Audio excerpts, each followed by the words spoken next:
한 30대 남성이 친족 관계에 의한 강간 혐의로 법정에 섰습니다. 피해자는 다름 아닌 남성의 여동생.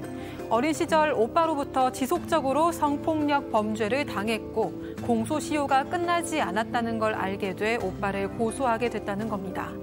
하지만 남성의 주장은 달랐습니다. 여동생이 거짓말을 하고 있다며 자신의 혐의를 부인했는데요. 검찰이 남성에게 징역 8년을 구형한 가운데 법원은 어떤 판결을 내렸을까요?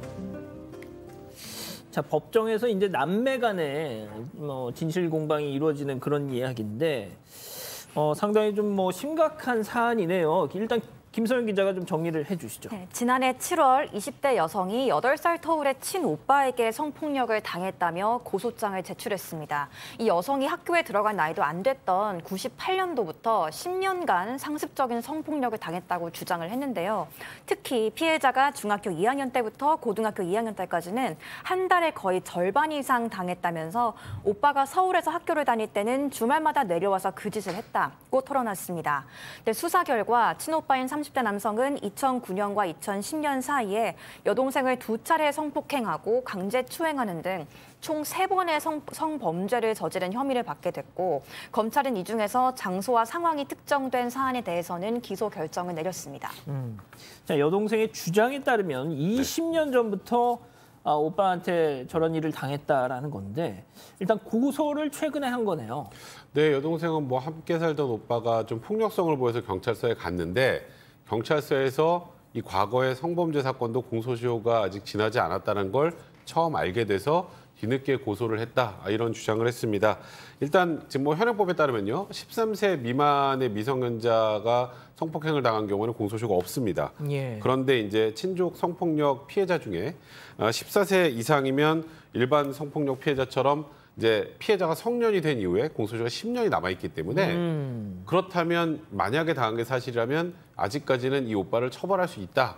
이 얘기를 듣고 이 여동생은 고소를 했다라고 주장을 하고 있습니다. 자, 재판에 결국 넘겨졌습니다.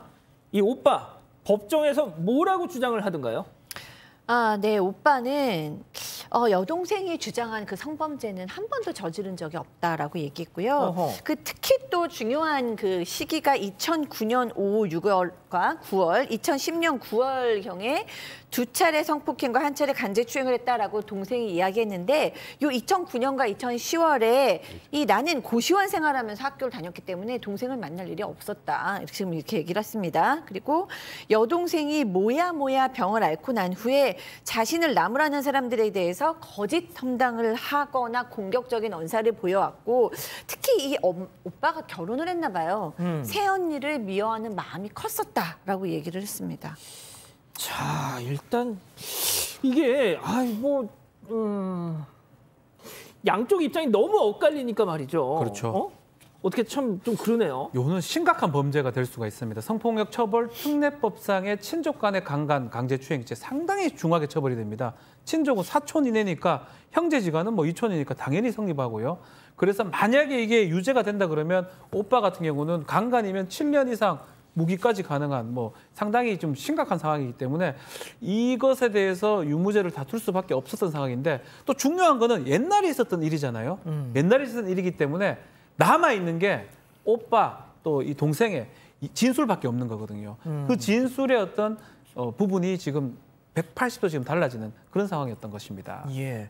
자, 그래서 일단 검찰의 판단은 어땠습니까? 네, 검찰은 여동생의 손을 들어줬습니다. 이 여동생이 한 진술에 신빙성이 있다고 판단해서 지난달 남성에게 친족관계 강간 등의 혐의로 징역 8년을 구형했습니다. 여동생이 친척들과 함께 있는 단체방에서 성폭행 피해 사실을 언급을 했었을 때 남성이 강하게 반박하지 않은 점도 좀 수상하게 여겼다고 하고요. 또 검찰 관계자는 기소를 하고 징역형을 구형했다는 건 범죄 혐의가 소명된다고 판단했다는 거기 때문에 범행 경위와 죄질을 고려했고 범행을 부인하면서 피해 회복에 나서지 않은 점 등을 종합해서 구형량을 결정했다고 설명했습니다. 자, 일단 들으신 것처럼 검찰은 징역 8년형을 구형했습니다. 여기서 이번 사건의 체크포인트 짚어보죠. 그렇습니다. 무죄가 나왔습니다. 백 변호사님. 그러니까 일단 이렇게 성범죄 중에서 특히 오래된 성범죄 같은 경우는 물리적인 증거들이 거의 없습니다. 뭐 DNA 검사나 이런 것들을 전혀 하지 않은 상황이기 때문에 2009년, 2010년에 성폭행을 당했다면 지금 무슨 증거가 남아 있을까요? 목격자도 없다면 결국 피해자의 진술뿐인데 그러면 이제 피해자의 진술에 신빙성이 있느냐 없느냐가 결국 유무죄 판단을 가르는 핵심 요소가 됩니다.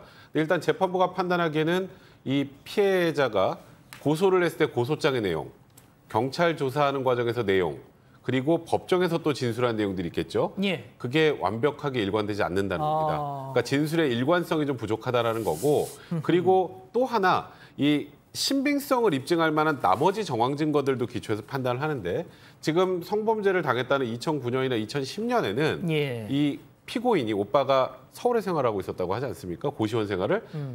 그 진술과 지금 저희가 정확하게 모르는 피해 상황, 뭐 일자나 이런 것들이 정확하게 매치되지 않는 측면들이 있다라는 겁니다. 그렇다면 신빙성의 문제가 떨어지고 정황상 이 피해자의 진술과 배치되는 정황들이 나온 상황이었기 때문에 재판부로서는 유죄 판단이 아닌 무죄를 선고하게 된 겁니다. 지금 얘기 들어보면 결국 진술이 왔다 갔다 여기서 하는 얘기 다르고 저기서 하는 얘기 다르고. 네. 뭐 결국 그거였군요. 유일한 증거입니다. 이 자체를 목격했던 사람도 없을 거고요. 두 사람만이 있었고 피해자인 여동생의 진술에 의해서 기소가 된 상황에서 과연 이 진술이 신빙성이 있느냐 또 그리고 유죄로서 이 합리적으로 의심을 배제할 만하게 될 수 있느냐 이 부분을 아마 재판부가 판단을 했던 걸 같은데 사실 최근의 재판하고는 좀 다르긴 해요.